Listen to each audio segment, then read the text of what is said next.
શિક્ષણથી, વાતાવરણથી, ટોટલીથી આપણે અત્યારે જાગતા છીએ તોય આપણે શું કરી શકીએ છીએ? સ્ટેજ ઉપર આવીને આપણે બોલી અને પછી પાછા જેસે થે. અને જ્યારે કોઈ વ્યક્તિ સમય, ટાઈમ, ટિકિટ ને ટિફિન પોતાનું વાપરીને જ્યારે સમાજના બે કામ કરવા માટે આગળ જાય છે ને, ત્યારે 25 જણની લાઈન લાગેલી છે. આવું નવરો હાલી નીકળતો હશે. અને કોઈ પણ કામ છે એ પૈસા વગર થતું નથી. એટલે પૈસાની વાત આવે, કારણ કે અમુક કેસો અમે લડેલા છીએ અમારા શિક્ષકોના, 1 કરોડ ને 35 લાખ રૂપિયા આપ્યા છે વકીલને, ત્યારે અમે કેસ જીતેલા છીએ. તો તમારું અને મારું, આપણા સૌનું કામ, કોર્ટમાં આપણે કેસ દાખલ કરી દઈએ છીએ, ચાલો કેસ દાખલ થઈ ગયો, પણ એ કેસ લડવા માટે આર્થિક ભંડોળ તો જોવે ને. તો આર્થિક ભંડોળ વગર આપણે શું કરી શકીએ? નોકરિયાત વ્યક્તિ છે તે પગારમાંથી થોડો આપે, દર વખતે કેટલોક આપે, સ્વાભાવિક છે. અને ઘરે જે ગામડામાં જે બચારા ખેત મજૂરી કરે છે કે વ્યવસાય કરે છે, કંઈ પણ કામ કરે છે, આ બંધારણના હિસાબે જેને નોકરી મળી છે એ સિટીમાં છે, એને ખબર છે હું દશા થાય છે અને ક્યાં થાય છે, કેવી રીતે થાય છે, કોણ કરે છે. અહીંયા જે રહે છે એને નથી ખબર. તો આ દશા અને દિશા બદલવા માટે શિક્ષિત સમાજે આગળ તો આવવું પડશે. આગળ આવે છે, પણ બીજા 5 શિક્ષિત સમાજના માણસો છે એને ખેંચવાનું કામ કરે છે, માટે કામ થતું નથી. પૈસાની જ્યારે વાત કરીએ તો પૈસામાં તરત એમ કે આ તો ખાઈ જાય, એને શું કરવા છે આપીને, એટલે પણ ખાઈને કેટલું ખાશે? 100 રૂપિયા, 200 રૂપિયા, 500 રૂપિયા. આ જ્યારે આ કામ જે કર્યું છે, આ મંડપ નાખ્યો છે આ કાર્યક્રમના અનુસંધાને, તો એમાં કેટલો ખર્ચો થયો હશે એ તો જે આયોજકો હશે, જેને કર્યું હશે એને ખબર હશે. તો એ કામ માટે, આ આયોજન માટે, આ કાર્યક્રમ માટે પૈસાની જ્યારે વાત કરવામાં આવે છે ત્યારે બેનો બિચારી ના ખબર હોય એટલે નો જવાબ આપે, પણ ભણેલા ગણેલા રિટાયર્ડ થયેલા ના પાડે. 100 રૂપિયા આપવાની પણ ના પાડે છે. 200 રૂપિયા કીધા ને તોય ના પાડે, 50 કીધું ને તોય. હું તો સલામ એને આપું છું. કોક આર્મી ભાઈ હતા, એને 1 રૂપિયો પણ આ કામ માટે આપેલો છે, મેં જોયું છે. સલામ તો એને આપવાની હોય, 1 રૂપિયો પણ એને આપવાની જે દાનત રાખી છે ને એની આગળથી શીખવું પડશે. આ બાબા સાહેબ આંબેડકરના લીધે આજે ફોર એફ ની જિંદગી તમે અને હું બધા જીવી રહ્યા છીએ. જો આ બંધારણ ન બનાડ્યું હોત, અમલમાં ન આવ્યું હોત, આજે દશા કેવી હોત આપણી, જે કલ્પના કરવી મુશ્કેલ છે. ઘણા પ્રશ્નોની મારી ઉપર લગભગ 9 યુવાન મિત્રોએ મને મેસેજ મોકલેલો છે કે બેન તમે ઊભા થઈને ગમે ત્યાં બોલો છો તો એક વાત રજૂ કરજો. જુદા ગામોના, જુદા જિલ્લાના ભાઈઓ છે, મારે નામ નથી ડિક્લેર કરવા. શું કામ? અત્યારે ભાદરવી પૂનમ ગઈ, પછી કઈ મહોત્સવ ગયો ગણપતિનો, એમાં અઢળક ખર્ચો કરશે, અઢળક હાલીને જશે, નો ડાઉટ. એ કરવાથી જો તમને ક્લાસ 1, ક્લાસ 2, ક્લાસ 3 નોકરી મળી જતી હોય તો હું હાલવા માંડું પાછી. જો હાલીને જવાથી જો ક્લાસ 1, ક્લાસ 2, ક્લાસ 3 નોકરીઓ મળી જતી હોય ને તો હું પાછા કાકા દાદાના બધા છોકરા લઈને હાલવા માંડું. થશે એવું? જો આપણે નોકરી જોઈતી હોય, પદવી જોઈતી હોય, આપણે ફારેફની જિંદગી આપણી આવનારી પેઢીને જો જીવાડવી હોય ને તો બાપલિયા શિક્ષણને મહત્વ પહેલા આપજો. શિક્ષણનું મહત્વ કેટલું છે? જે ઓલા સિંહણના દૂધ જેવી વાત છે. સિંહણનું દૂધ જે વધારે પીવે ને દાડે પણ વધારે, શિક્ષણ ઈ છે. એટલે માતાઓ તો થોડીક જ બેઠી છે, પણ ભાઈઓની પણ ફરજ બને છે. તમારા દીકરાઓને શિક્ષણમાં અગ્રેસર રાખવા માટે તમે તો વ્યસનમાં અનાદિકાળથી હશો, એટલે તમને હું ના નથી પાડતી, પણ તમારા સંતાનોને દૂર રાખજો. તમારા સંતાનો તમને નહીં માનતા હોય, કદાચ બની શકે અત્યારે આ યુગ એવો છે, કોમ્પ્યુટર યુગ એવો છે, ખાતરનો યુગ છે, એટલે આપણા છોકરા આપણું કદાચ ન માનતા હોય, પણ કાકાને કે બાબાને કે કાકીના કહેવાથી જો બાળક જો સમજતું હોય, સુધરતું હોય ને, તો એને જવાબદારી આપજો. બાળક અવળા રસ્તે ચડેલા છે. લગભગ પોણા 2 લાખ 2.5 લાખના બાઈકો લઈ અને એક્સિડન્ટો જો થાય છે ને ગુજરાતની અંદર, વધારેમાં વધારે અરવલ્લી સાબરકાંઠા નંબર 1 છે એક્સિડન્ટમાં. નંબર 1. આપણું બાળક આપણને નથી ગાંઠતું. ક્યારે નથી ગાંઠતું? એનું સિંચન કરવામાં આપણે કમી રાખી છે. બીજું, આપણી સંસ્કૃતિને સાચવવી છે એમ વાત થાય છે, કારણ કે આપણી સંસ્કૃતિના લીધે આપણને આદિવાસી સર્ટી મળે છે. સાચી વાત છે? લકુર સમિતિએ કંઈક 5 માપદંડો નક્કી કરેલા છે. એમાં સૌથી છેલ્લું છે સંસ્કૃતિ. જો તમારી સંસ્કૃતિ હશે તો તમને આદિવાસીનું સર્ટી મળશે. પણ આપણે તો આપણી સંસ્કૃતિ તો આપણને ગમતી જ નથી, આપણે બીજાની ગમે.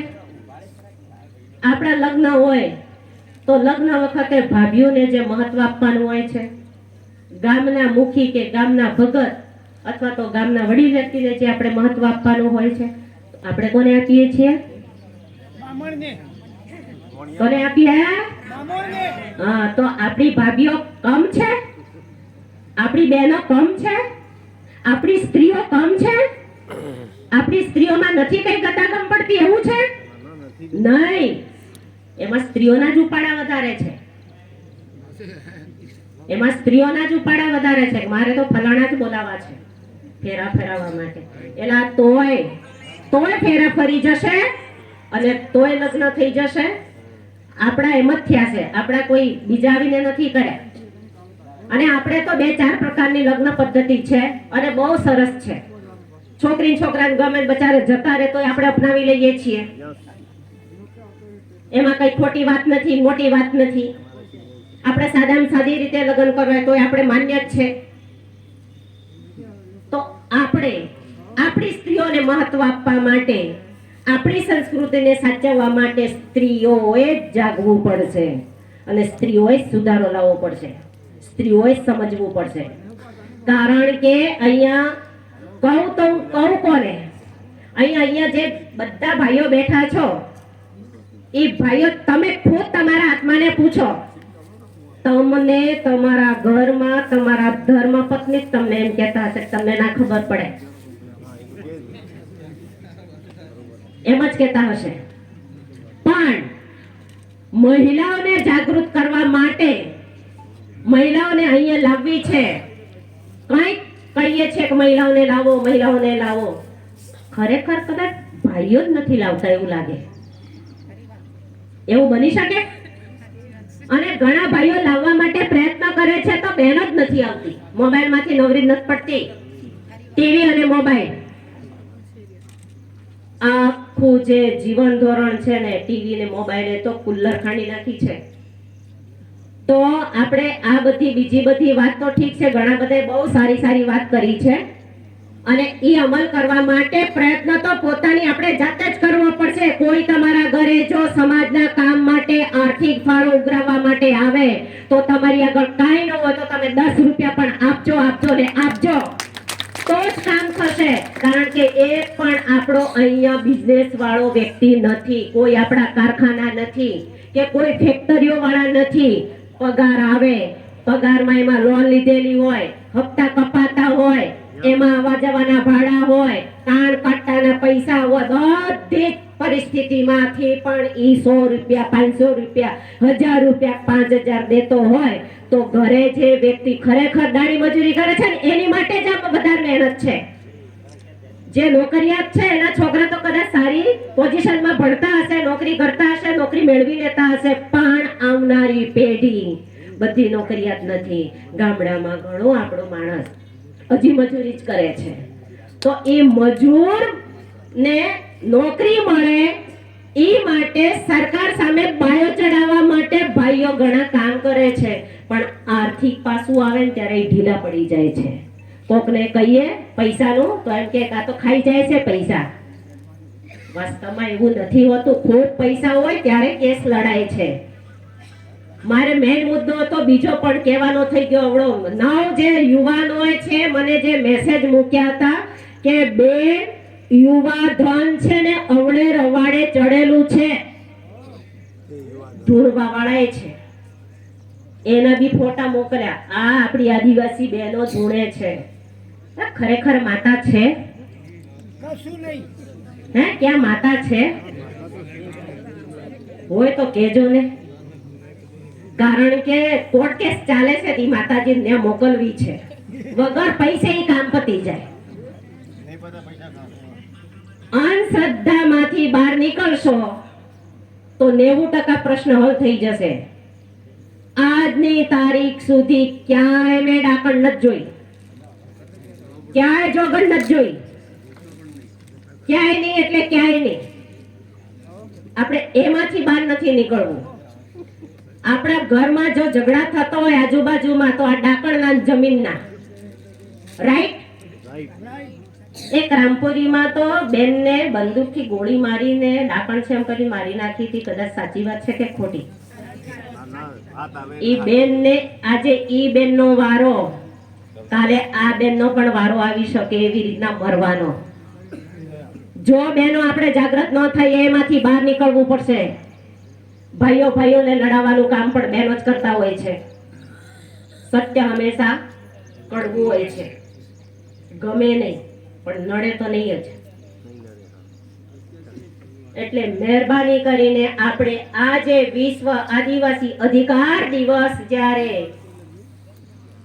સંયુક્ત રાષ્ટ્રે પસંદ કર્યો છે અધિકારો માટે, આપણા અધિકારો કયા છે, ક્યાં છે, કેવી રીતના મેળવવાના છે એની માટે મહેનત કરીએ તમે અને હું. હાલો મહેનત કરી લીધી, પણ એની પછીનું પગલું શું? તો એની માટે ચિંતન કરવાની જરૂર છે.